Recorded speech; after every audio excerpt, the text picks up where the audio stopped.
பரவாயில்ல அரோரா, அப்பப்போ நியாயமாகவும் பேசுவீங்க போல இருக்கு. ஒன்றும் நண்பர்கள், நம்மளோட டெக்கோரம், டிக்னிட்டி, டீசென்சி இதெல்லாம் மெயின்டைன் பண்ணக்கூடிய பிக் பாஸ் வீட்டில் இருக்கக்கூடிய நம்மளோட அக்கா பிஆர் அக்கா திவ்யா இருக்காங்க பார்த்தீங்களா, அவங்க வந்து நேற்றுக்கு ப்ரூட்டலி எக்ஸ்போஸ் ஆயிட்டாங்க. அப்படி என்ன எக்ஸ்போஸ் ஆனாங்கன்னு சொல்லி கேட்குறீங்களா? அவங்க அடிக்கடி யூஸ் பண்ணுற வார்த்தை என்ன? Decorum, decency. ஸோ இதெல்லாம் மெயின்டைன் பண்ணணும், பேசும்போது கரெக்டாக பேசணும், நியாயமாக நடந்துக்கணும், மூக்குக்கிட்ட கை எடுத்துகிட்டு வரக்கூடாது, மோக் பண்ணக்கூடாது.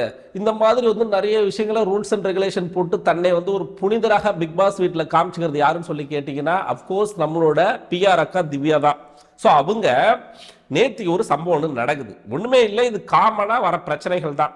ஆக்சுவலாக வந்து அந்த 7.5 பிரச்சனை வந்து பார்த்தீங்களா, கானா வினோத்துக்கும் திவ்யாவுக்கும் இடையில ஒரு 7.5 பிரச்சனை ஒன்று வந்துச்சு. அது வந்து முடிச்சுட்டு போனதுக்கு அப்புறமா கமருதீன் டீம்ல தான் வந்து திவ்யா இருக்கிறாங்க. கமருதீன், பார்வதி, வினோத், நம்ம திவ்யாவங்களாம் வந்து ஒரு டீமா இருக்கிறாங்க. அப்படி இருக்கும்போது கமருதீன் கூப்பிடுறாரு, இந்த மாதிரி வாங்க நம்ம வந்து டிஸ்கஸ் பண்ணுவோம், அந்த ஸ்பான்சர் டாஸ்க்கை பற்றி டிஸ்கஸ் பண்ணுவோம், எப்படி எடுத்துகிட்டு போகலாம், ஒரு வாடிக்கையாளராக நீங்கள் போயிட்டு எப்படி வந்து விற்பீங்க பைக்கை, எப்படி வாங்குவீங்க, இதுதாங்க கான்செப்ட். இதை பற்றி பேசுகிறாங்க. அது கூப்பிடும் பொழுது அவங்க என்ன சொல்கிறாங்க, நான் மைண்ட் அப்செட் ஆகிட்டேன், என்னால் முடியாது, நான் போகிறேன் அப்படின்னு சொல்லிட்டு நம்ம பிஆர் அக்கா வந்து உடனே போகிறாங்க. போயிட்டு அதுக்கப்புறம் கூப்பிட்டு வச்சு பேசி ஒரு வழியாக பண்ணும்பொழுது இவங்களுக்கு முழு ஈடுபாடு இல்லை அப்படிங்கிறது அந்த இடத்துல தெரிஞ்சு போச்சு. கரெக்டுங்களா? இதை தான் பார்வதி கூப்பிட்டு பெட்ரூமில் கேட்கும் பொழுது லிட்டரலாக வந்து ஒரு நார்மல் கான்வர்சேஷன் ஹெல்த்தியாக போயிருக்கலாம். இந்த இடத்துல அந்த டாப்பிக்கை பற்றி நான் பேச விரும்பல.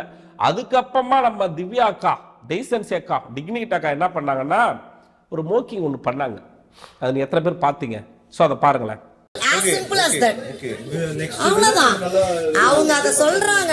இந்த மோக்கிங்க ஒரு பார்வதியோ இல்ல கானா வினோத்தும் பண்ணியிருந்தா திவ்யா அந்த வீட்டை ரெண்டாக்கி வீக்கெண்ட்ல விக்டிம் கார்டு பிளே பண்ணி எனக்கு எதிராக இப்படி எல்லாம் பண்ணிட்டாங்களே அப்படின்னு சொல்லிட்டு கதறுன்னு கதறி இருப்பாங்க. இப்போ திவ்யா பண்ணதுனால இது நார்மலைஸ் பண்ணப்படுது. சரி, இதுல என்னடா திவ்யா எக்ஸ்போஸ் ஆனாங்கன்னு சொல்லி கேக்குறீங்களா? இருக்கு, இன்னும் விஷயம் இருக்கு. உள்ள இது மோக்கிங் பண்றாங்க, பண்ணிட்டு இவங்களால ஒரு கான்வர்சேஷன்ல பேச முடியல அப்படின்னா வந்து பழைய டைம்ல என்ன பண்ணுவாங்கன்னா வந்து போயிடுவாங்க. இல்லைன்னா அதே இடத்துல வந்து அவங்க ஏதாச்சும் ஒரு தப்பான வார்த்தைகள் விடுவாங்க, அதை வச்சு ஏதாச்சும் அடிப்போம், வீட்டு அடிப்போம் அப்படின்னு சொல்லிட்டு யோசிப்பாங்க. கானா வினோத்தா இருந்தா அந்த மாதிரி கான்வர்சேஷன்ல ஏதாச்சும் ஒரு வார்த்தை விடுவாரு, அதை வச்சு நம்ம ஒரு டிராமா கிரியேட் பண்ணோம். பேசுறது பார்வதி, அது வார்த்தை விடாது, அது வேற மாதிரி வந்து ஒரு கேம் ஆடும். ஸோ அதனால வந்து இவங்க பேசும்பொழுது பார்வதி தெளிவா இருந்தாங்க, அவங்க மூவ் பண்ணவே கிடையாது.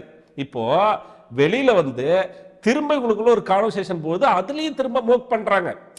மோக் பண்ணி திரும்ப வந்து பார்வதி வந்து ஒரு மாதிரி இப்படி பண்றது என்ன, இப்படி பண்றது என்ன, நாக்கு நீட்டுறது என்ன, மூக்கு நீட்டுறது என்ன, கையை நீட்டுறது என்ன, ஒரு மாதிரி மோக் பண்ணிட்டு அதுக்கப்புறமா கனிகிட்ட சொல்றாங்க, நீ ஏங்க மூக் பண்றீங்க? ஏன்னா கனி வந்து இந்த இடத்துல வந்து நியாயமா பேசணும்ல. ஸோ அதனால வந்து கேட்கும்போது கனிகிட்ட நீங்க மூக் பண்ணீங்கன்னு சொல்லி கேட்கும்போது ஃபர்ஸ்ட் பார்வதி தான் மோக் பண்ணாங்க, ஸோ அதுக்கப்புறமா தான் நான் மோக் பண்ணேன் அப்படின்னு சொல்லிட்டு பார்த்தா, சரி உண்மைன்னு வந்து பேசிட்டு இருக்கும்போது பார்வதி மோக் பண்ணியிருப்பாங்களோ அப்படின்னு சொல்லிட்டு அந்த வீடியோ போயிட்டு திரும்ப ரீவைண்ட் பண்ணி பார்க்குற, எந்த இடத்துலையும் பார்வதி மோக் பண்ணவே இல்லை. நம்ம டெக்கோரம் அக்கா தான் ஃபர்ஸ்ட் மோக்கிங்க ஸ்டார்ட் பண்ணியிருக்காங்க. இது ஒரு எக்ஸ்போசிங். இது முடியுதுங்களா?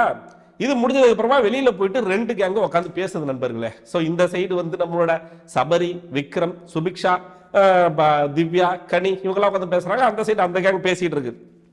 இதுல என்ன சொல்றாங்க, நம்ம அரோரா வந்து நியாயமானவங்க, இன்டெலெக்சுவலானவங்க, நியாயத்தை பேசக்கூடியவங்க அப்படின்னு சொல்லிட்டு ஒரு பேர் எடுத்துட்டாங்க. இந்த இடத்துல வந்து திவ்யா தான் மோக்கிங் பண்ணாங்க அப்படி இது வந்து ப்ரூட்டலி எக்ஸ்போஸ் ஆயிடுச்சு, எல்லாருமே பார்த்துட்டாங்க. ஸோ அரோரா கேட்குறாங்க, இதுவே உங்களை அந்த மாதிரி வந்து யாராச்சும் பண்ணியிருந்தா இது எவ்வளவு பெரிய தப்பா இருக்கும், இது மற்றவங்க இப்போ பாரு பண்ணியிருந்தா இது ஒரு பெரிய பிரச்சனை. ஏன்னா பாருலாம் ரொம்ப மோசமான ஆளு, பாரு பண்ணாது பிரச்சனை இல்லை, நீங்க வந்து எப்படி நீங்க புனிதராச்சு, நீங்க எப்படி மோக் பண்ணலாம்னு சொல்லி கேட்கும்போது, மோக்கிங்கா அப்படிங்கிற வார்த்தையை இப்பதான் நான் கேள்விப்படுறேன், மோக்கே நான் பண்ணவே இல்லையே அப்படிங்கிறாங்க. ஆடா பாவிகளா, உள்ள கொஞ்ச நேரத்துக்கு முன்னாடிதான் பாரு மோக் பண்ணா அதனால நான் மோக் பண்ணேன்னு சொல்லிட்டு ஒரு பொய்ய சொன்னேன். வெளியில வந்துட்டு அது எனக்கு மோக்கிங்காவே தெரியல, ஆக்சுவலா அது நான் நார்மலா பண்ணேன், இதெல்லாம் நான் ஒத்துக்கவே மாட்டேன், நான் மோக்கே பண்ணல அப்படிங்கிறாங்க. அப்படி பச்சையா போய் சொல்றாங்க திவ்யா. நீங்க எத்தனை பேர் கவனிச்சீங்க? இதை பாருங்களேன். இது வந்து மோக்கிங்கே கிடையாதான், இது மோக்கிங்கிற இதுக்கே வராதான். இந்த கிளிப் வந்து மோக்கிங் அப்படிங்கிற ஒரு இதுல வராதான். நம்ம திவ்யாக்கா வந்து அவங்க சொல்றாங்க, அரோரா கேள்வி கேட்கிறாங்க, கனி கேட்கிறாங்க, சுபி கேட்கிறாங்க, எல்லாத்துக்கிட்டையுமே இதெல்லாம் மோக்கிங்கே கிடையாது. ஏங்க மோக்கிங்னா என்னங்க ஃபர்ஸ்ட் எனக்கு தெரியாதுங்க. 32 வயசு ஆகக்கூடிய ஒரு மிகப்பெரிய இன்டெலெக்சுவலான ஒரு எலெக்டான ஒரு ஃபேமிலியில இருந்து வந்த ஒரு ஆள் மோக்கிங்னா என்னன்னு தெரியாதா? அதை அரோரா எக்ஸ்பிளைன் பண்றாங்க.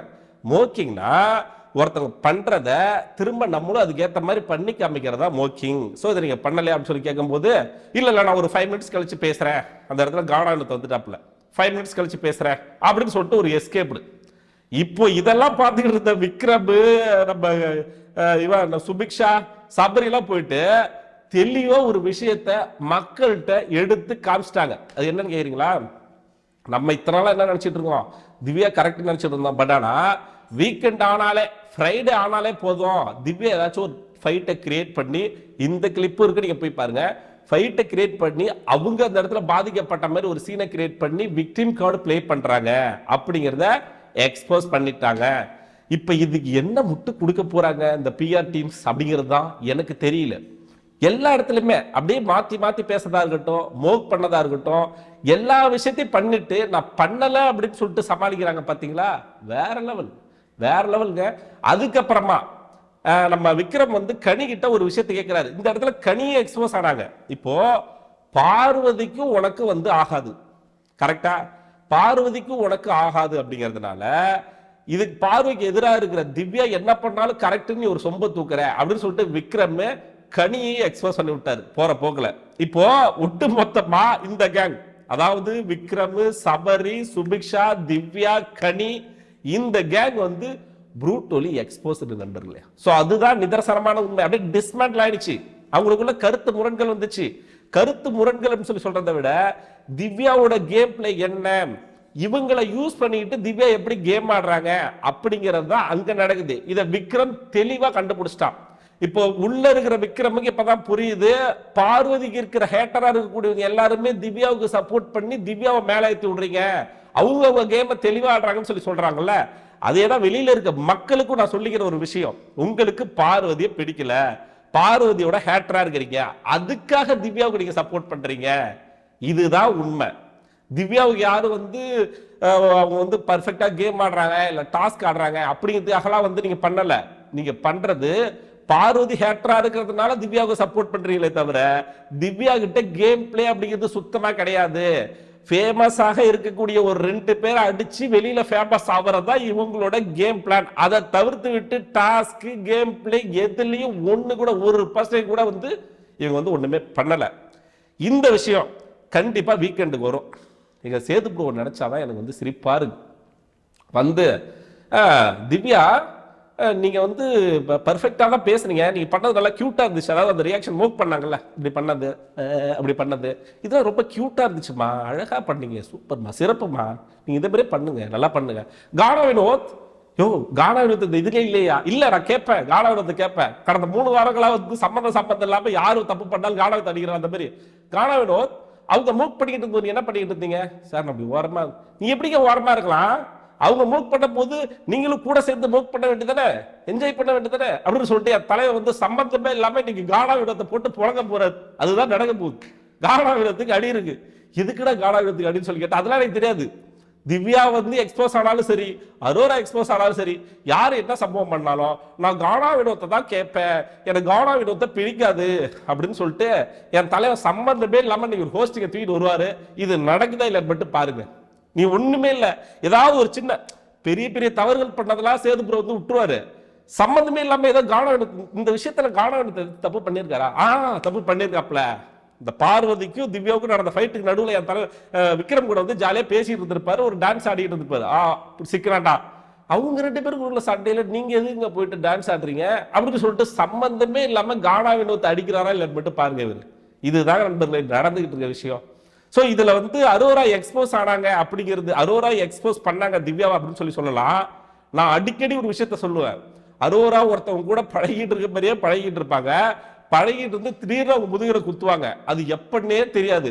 இப்படிதான் அடுத்தவங்களோட முதுகு மேல சவாரி பண்ணி இந்த 80 நாட்களா கடந்து வந்திருக்காங்க நம்மளோட அரோரா அவர்கள்.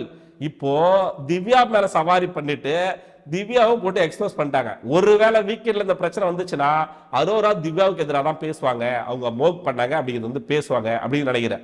சோ இதுல நேற்று லைவ் பார்த்தவங்க காது வந்து ரத்தம் வந்திருக்கும். நம்ம திவ்யா பேசுனது அந்த லூப் மோட்ல அன்னைக்கு காலையில 6 மணி இருக்கும், அன்னைக்கு காலையில 6 மணி இருக்குன்னு சொல்லிட்டு எங்க அக்கா பேச ஆரம்பிச்சா என்ன சொல்லுவானே, பேசிக்கிட்டே இருப்பாங்க. ஆனா என்ன பிரச்சனை, புதுசா எதுவும் பேச மாட்டாங்க. அவங்க சொன்னதையே தான் திரும்ப திரும்ப சொல்லிட்டு இருப்பாங்க.